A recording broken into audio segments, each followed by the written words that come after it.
하나님 나라의 가정교육이란 제목으로 말씀 전하겠습니다. 여러분, 하나님의 은혜는 어떤 은혜인가요? 하늘을 두루마리 삼고 바다를 먹물 삼아도 다 기록할 수 없는 큰 은혜입니다. 바울은 그 은혜를 깨달은 자들을 향해서 말하고 있습니다. 유대인들은 율법을 자랑하지 말고 이방인들은 믿음을 자랑하지 말라고 말합니다. 왜냐하면 하나님의 은혜로 구원을 받고 자녀가 되었기 때문입니다. 그리고 그 은혜로 자녀가 되었다면 하나님과 교회와 성도를 대하는 태도가 변화되어야 한다고 말씀하고 있습니다. 이 내용이 우리가 지난주에 보았던 로마서 12장 1절부터 13절의 내용입니다. 이런 속담이 있습니다. 집에서 새는 바가지는 어디에서 새요?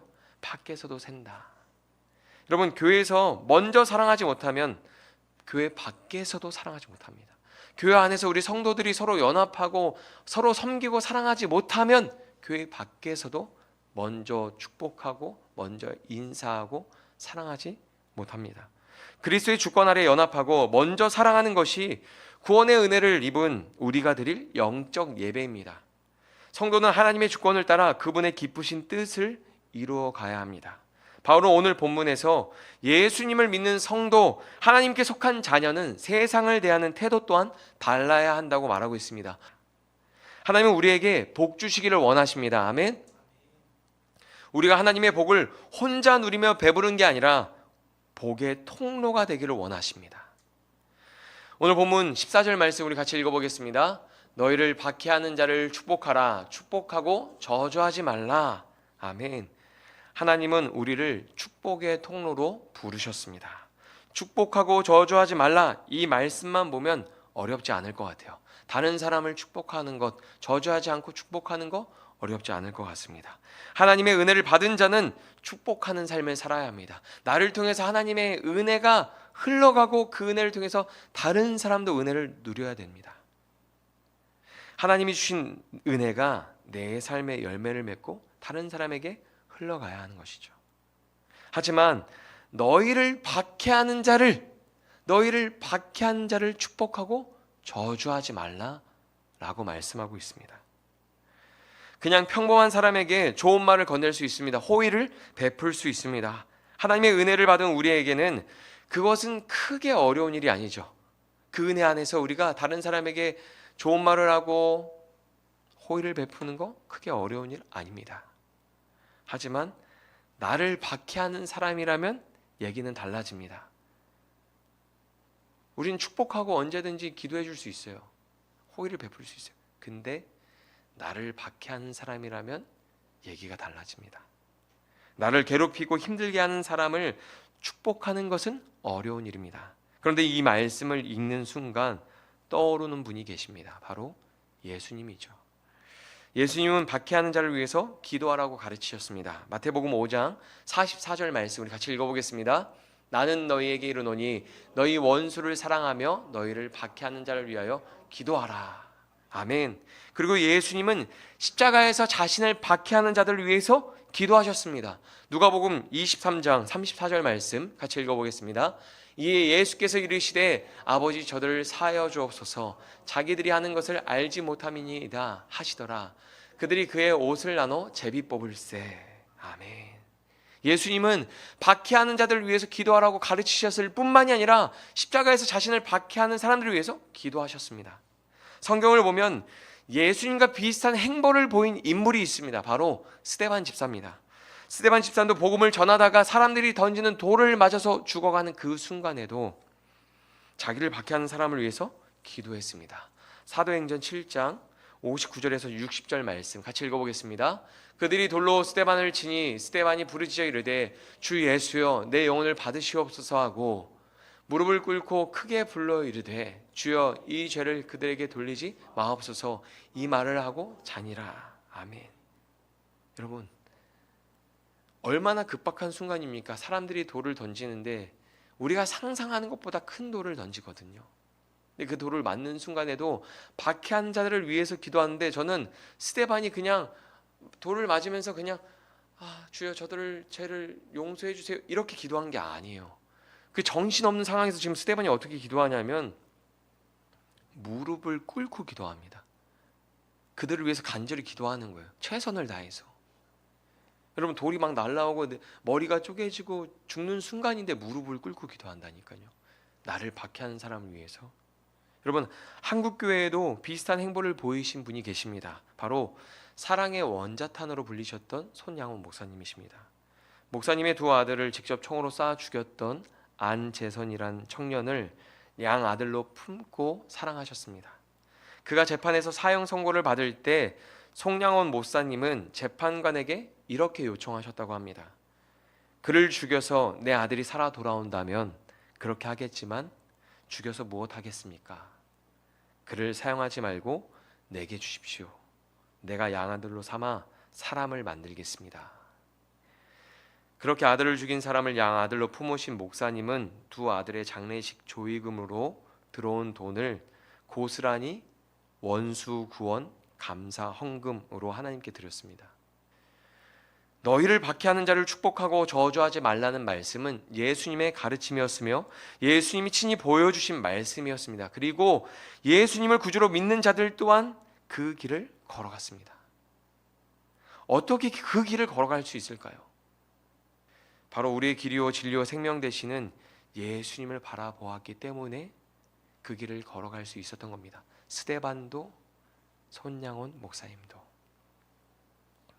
사도행전 7장 55절에 보면 이런 말씀이 있습니다. 스데반이 성령 충만하여 하늘을 우러러 주목하여 하나님의 영광과 및 예수께서 하나님 우편에 서신 것을 보고, 스데반 집사는 죽음 앞에서 하늘을 우러러 바라보며 예수님을 주목하여서 바라보았습니다. 고통과 두려움 속에서 주님을 주목했습니다. 우리의 시선이 태도를 결정합니다. 교회를 그리스도의 몸으로 바라볼 때 교회를 대하는 우리의 태도가 달라지듯이 세상을 살 때도 그리스도를 바라보는 자와 그렇지 못한 사람의 태도는 다릅니다. 신앙생활할 때 예배, 교회 봉사, 성도의 교제에서 태도가 중요하듯이 교회 밖에서도 태도가 중요합니다. 교회 안에서나 밖에서나 하나님의 자녀로 살아가야 합니다. 아멘. 교회에서 하나님의 주권을 따라 연합하고 예배한다면 교회 밖에서도 하나님의 주권에 순종할 겁니다. 우리가 교회 안에서도 하나님의 주권을 따라 순종해서 연합하고 예배하고 있다면 교회 밖에 나가서도 하나님의 주권을 따라 순종할 겁니다. 그리고 그 태도는 세상의 빛과 소금이 됩니다. 하나님을 대하는 태도가 세상에서 구별된 사람이라는 것을 증명할 뿐만이 아니라 세상을 변화시키는 능력이 됩니다. 그 태도, 그 믿음을 보여준 사람이 다니엘, 모세, 다윗, 성경에 보면 여러 사람들이 있죠. 그들의 믿음의 태도를 통해서 하나님의 구별된 백성이라는 것이 증명됐고 그것이 능력이 되어서 많은 사람들에게 나타났습니다. 그러나 교회 안에서 하나님의 주권을 인정하지 않고 자기 마음대로 신앙생활하는 사람들이 많습니다. 그리고 그런 사람은 교회 밖에서도 자기 마음대로 삽니다. 교회가 세상에서 빛과 소금의 역할을 하지 못하고 짓밟히는 이유가 여기에 있습니다. 교회는 다니지만 하나님의 주권을 무시하고 자기 마음대로 사는 사람이 많기 때문입니다. 교회에서 하나님의 주권적 은혜를 따라 온전히 예배드리고 교회를 섬기고 성도의 교제를 나눈다면 교회 밖에서도 하나님의 주권을 따라 살게 됩니다. 언제나 구원의 은혜를 베풀어 주신 예수님을 주목하고 살아간다면 예수님의 성품을 닮아가고 그분의 가르침에 순종하게 됩니다. 억지로 되는 것이 아니라 자연스럽게 예수님을 닮아가고 그 가르침을 따라 걸어가게 됩니다. 하나님이 우리에게 베풀어 주신 은혜는 생명과도 바꿀 수 없는 큰 은혜이기 때문이죠. 죄와 사망의 결박에서 풀어주신 은혜를 우리가 어떻게 했습니까? 그냥 우리를 죄에서 구원해 주신 그 은혜, 우리가 날마다 말씀대로 살지 못해서 넘어지고 낙심해서 주저앉아 있을 때에도 사랑하는 아들아, 사랑하는 딸아, 우리를 일으켜 주시고서 다시 구원의 은혜로 채우시고 더 풍성한 은혜로 우리를 인도하시는 그 하나님, 그 은혜를 우리가 어떻게 했습니까? 세상에 나가서 하늘을 바라보고 하나님 창조하신 모든 것을 바라볼 때 우리를 구원하신 하나님의 손길이 온 세상에 가득한데 우리가 그 하나님을 어떻게 잊을 수 있습니까? 여러분, 단단히 결박당해서 단두대 앞에 목을 내놓고 있었을 때 하나님이 독생자 예수를 대신 내어주시고 우리에게 새 삶을 주셨습니다. 그 은혜를 우리가 어떻게 잊을 수 있습니까? 한번 상상해 보세요. 우리의 모든 손과 발이 결박당해서 단두대 앞에 목을 내놓고 있을 때 독생자 예수를 내어주시고 우리를 그 자리에서 건져주셨단 말이에요. 근데 그 은혜를 우리가 어떻게 잊고 삽니까? 그것을 은혜로 받아들이고 사는 사람들이 성도입니다. 그래서 성도는 예수님의 주권을 따라 그리스도의 몸된 교회를 예수님처럼 사랑하고 나를 향해 돌을 던지는 세상에서 축복의 통로가 되어야 하는 것입니다. 우리가 교회 안에서 사랑을 실천하는 이유는 그리스도와 연합했기 때문입니다. 교회 밖에서 박해하는 자를 축복해야 하는 이유도 그리스도와 연합했기 때문입니다. 여러분, 여행 좋아하시죠? 단체 여행 가보셨습니까? 단체로 여행을 가면 개인적으로 가기 싫은 곳도 가야 하고 좋아하지 않은 음식도 먹으러 가야 하고 쉬고 싶지만 일정에 맞춰서 움직여야 합니다. 우리가 단체 여행, 수학여행이든 졸업여행이든 그런 여행 말고도 우리가 그냥 다른 사람과 여행 갈 때도 내가 원하지 않는 식당에 가서 먹어야 되고 좀 숙소에서 쉬고 싶은데 일정에 맞춰서 내가 무거운 몸을 일으켜서 여행을 해야 돼요. 여러분, 우리가 여행 패키지로 묶여 있기 때문이죠. 그런데 죄 사함을 받고 구원받은 성도는 모두 그리스도와 묶여 있는 사람입니다. 그래서 그리스도처럼 교회를 사랑하고 교회 밖에서도 그리스도처럼 세상과 이웃을 사랑하고 섬기게 되는 것입니다. 내 안에 계신 그리스도가 일하시기 때문이죠. 우리는 그리스도를 따라가는 거예요, 그냥. 그래서 우리에게 어떠한 선을 행할지라도 우리가 자랑할 게 없는 것입니다. 여러분, 교회 안에서 연합하는 것은 굉장히 중요합니다. 하나님은 성도의 연합을 영적인 예배로 받으십니다. 참 신기한 것은 예배를 통해서 성도는 참된 연합을 경험할 수 있습니다. 한 성령 안에서 한 믿음을 고백하면서 하나됨을 경험할 수 있습니다. 그리고 그 연합을 하나님은 예배로 받으십니다. 그러므로 성도들은 교회를 그리스도의 몸으로 바라보며 예수님의 주권 아래서 하나 되어야 합니다.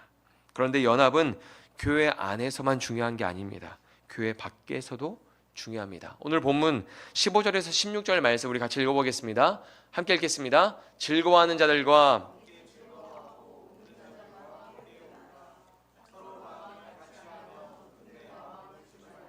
도리어 낮은 데 처하며 스스로 지혜 있는 채 하지 말라. 아멘. 교회 밖에서도 연합하는 게 참 신앙입니다. 진짜 신앙이에요. 다른 사람을 판단하지 않고 함께하는 것이 신앙입니다.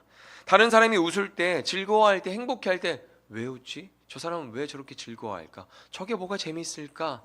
라고 판단하지 않고 함께 웃는 게 참 신앙입니다. 내 현실은 힘들고 괴로움이 있더라도 이웃의 즐거움에 동참해서 축복하고 축하해 주는 것이 신앙입니다. 반대로 슬퍼할 때, 고통 가운데 있을 때 저게 뭐가 힘들다고 울지? 저게 뭐가 저렇게 어렵다고 괴롭다고 저렇게 그냥 저런 말을 할까? 왜 저러지? 라고 판단하지 않고 그의 고통의 마음을 함께하고 기도해 주는 것이 신앙입니다. 예수님은 이 땅에서 웃는 자들과 함께 웃고 우는 자들과 함께 우셨습니다. 사람들이 외면하고 무시하던 죄인과 세리들의 친구가 되어주셨습니다. 세상은 잘 맞는 사람하고만 어울리려고 합니다. 급이 맞는 사람, 대화가 통하는 사람, 나에게 친절한 사람, 나에게 이익이 되는 사람과만 가까이 하고 어울리려고 합니다. 하지만 성경은 누구든지 먼저 축복하고 먼저 인사하고 먼저 친절을 베풀라고 말씀합니다. 교회에서만 서로 사랑하는 게 아니라 교회 밖에서도 그 삶을 살라고 말씀하고 있습니다. 교회 안에서도 그렇게 살기가 쉽지 않은데 교회 밖에서도 그 삶을 살아내라고 권면하고 있어요. 오늘 보면 17절에서 18절 말씀 같이 읽어보겠습니다. 아무에게도 악을 악으로 갚지 말고 모든 사람 앞에서 선한 일을 도모하라. 할 수 있거든 너희로서는 모든 사람과 더불어 화목하라. 아멘. 성경은 우리에게 악한 일을 당할 때도 악으로 갚지 말라고 말씀합니다. 모든 사람 앞에서 선한 일을 도모하라고 말씀합니다.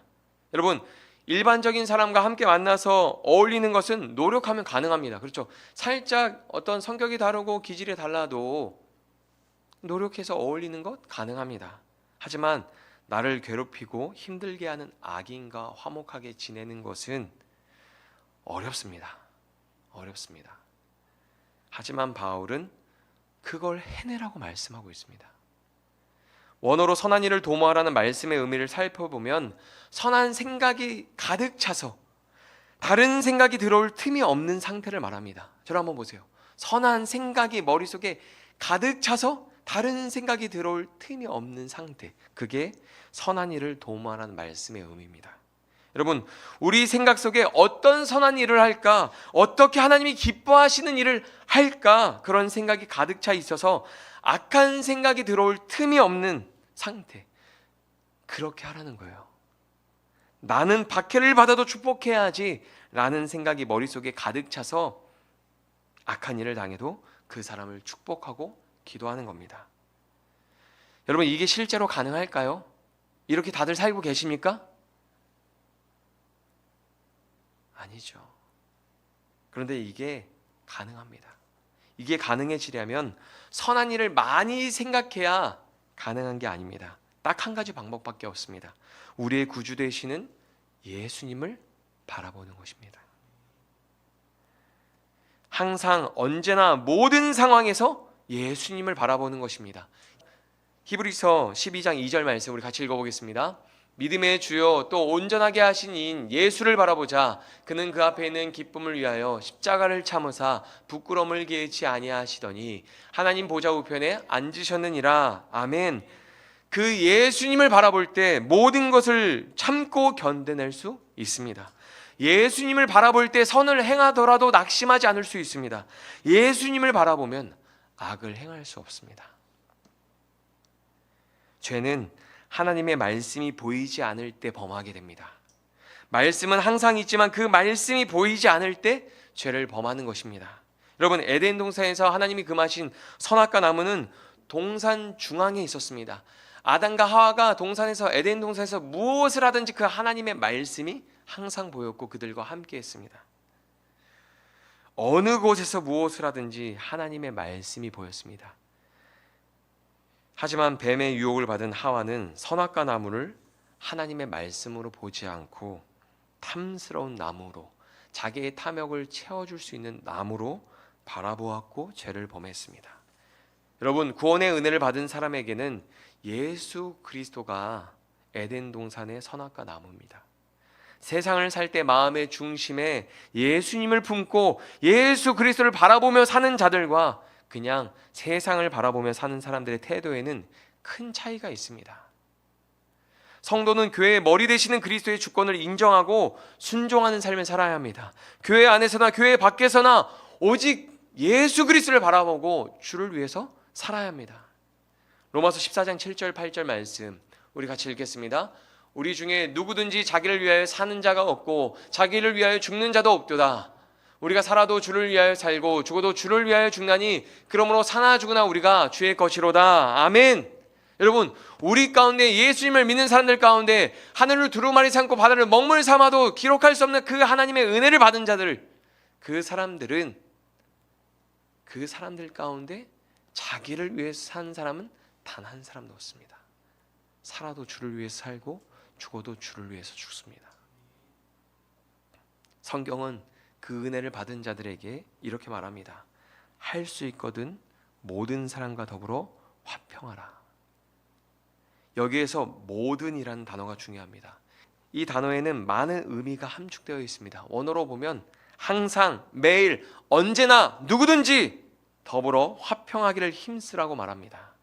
내가 기쁠 때에도 괴로울 때에도 하나님의 말씀을 따라 모든 사람과 화평하기를 힘써야 합니다. 왜냐하면 성도는 항상 매일 언제나 그리스도와 연합한 자로 살아가고 있기 때문입니다. 항상 매일 언제나 그리스도를 통해서 하나님의 사랑과 은혜를 공급받고 있기 때문입니다.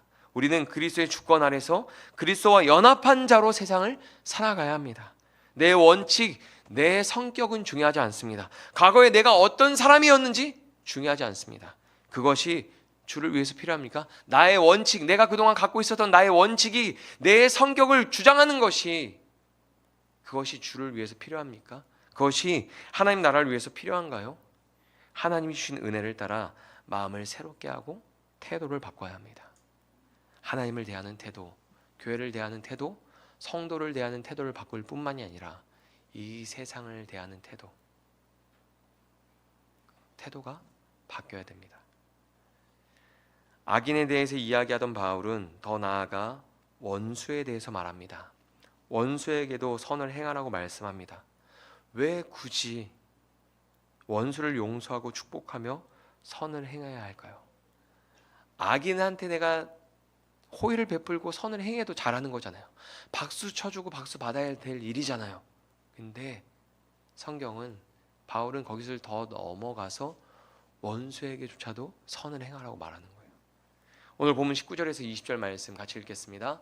내 사랑하는 자들아, 너희가 친히 원수를 갚지 말고 하나님의 진노하심에 맡기라. 기록되었을 때 원수 갚는 것이 내게 있으니 내가 갚으리라고 주께서 말씀하시니라.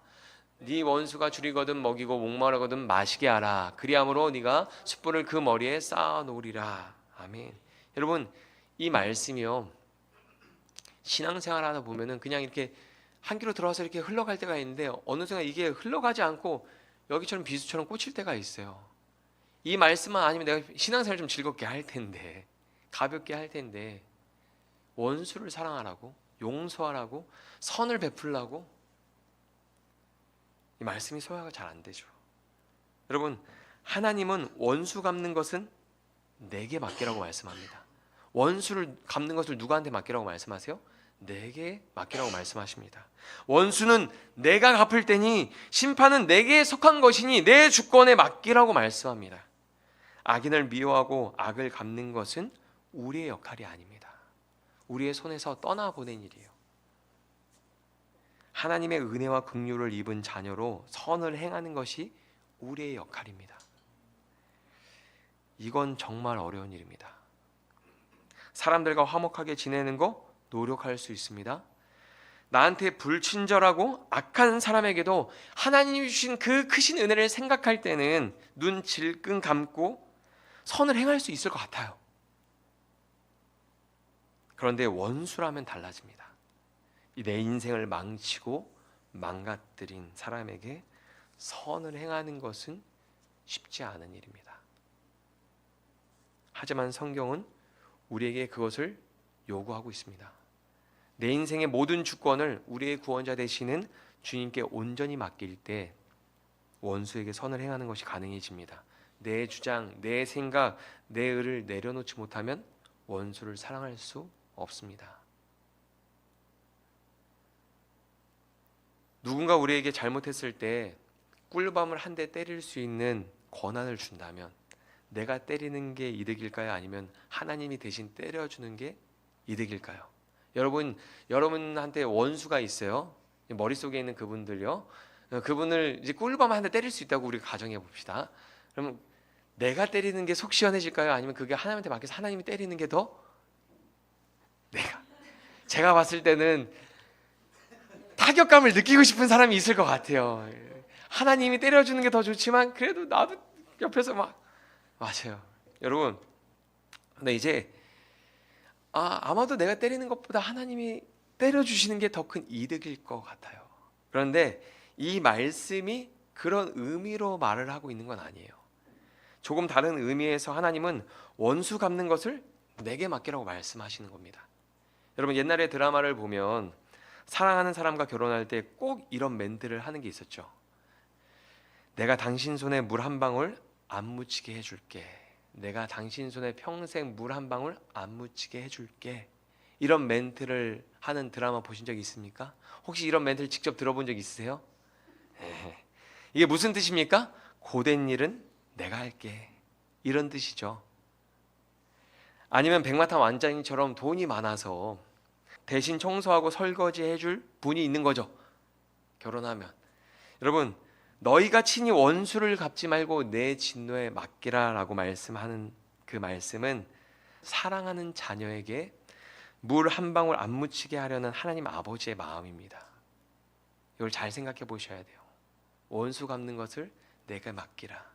너희가 친히 원수를 갚지 말고 내 진노에 맡기라. 이거는 사랑하는 자녀에게 물 한 방울 안 묻히려고 하는 하나님 아버지의 마음입니다.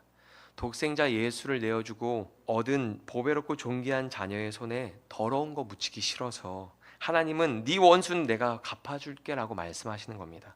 사랑하는 자녀의 입에서 험하고 더러운 말을 뱉게 하는 게 싫어서 너는 선한 마음을 품고 선한 말을 하고 선을 행해라 라고 말씀하시면서 모든 고되고 더러운 것은 내가 할게. 그러니 너는 나에게 맡기고 내 은혜 아래서, 내 통치 아래서 내가 주는 은혜를 따라 행복하게 살아라 라고 말씀하시는 거예요. 그건 이제 내가 할게. 나한테 맡겨라. 악을 악으로 갚고 원수를 미워하는 것은 결국 내 마음을 병들게 하고 나다움을 잃어버리게 만듭니다. 하나님의 자녀됨을 상실하게 만듭니다. 하나님의 자녀에게 주어진 기쁨과 은혜를 누리지 못하게 만듭니다. 그것은 사단이 하는 일입니다. 하나님이 우리의 일을 통해서 이루고 싶은 것은 우리 손에 더러운 걸 묻히는 일이 아니라 아름답고 선한 일을 하는 겁니다. 하나님의 자녀된 우리를 통해서 아름답고 선한 일을 하기 원하시는 거죠. 바울은 원수가 줄이거든 먹이고 목마르거든 마시게 하라고 말씀합니다. 그렇게 행하면 그 사람 머리 위에 숯을 놓는 것이라고 말씀합니다. 사람 머리 위에 숯을 놓는 것은 사람이 사람에게 행할 수 있는 가장 큰 친절이었습니다. 저는 예전에 성경을 잘 모를 때 이렇게 생각했어요. 야, 원수를 이렇게 갚을 수 있구나. 그 뜨거운 숯을 머리에 올려놓다니. 근데 그게 아니에요. 그런 뜻이 아닙니다. 여러분, 특별히 원수에게 베푸는 친절은 가장 큰 친절이란 뜻이에요.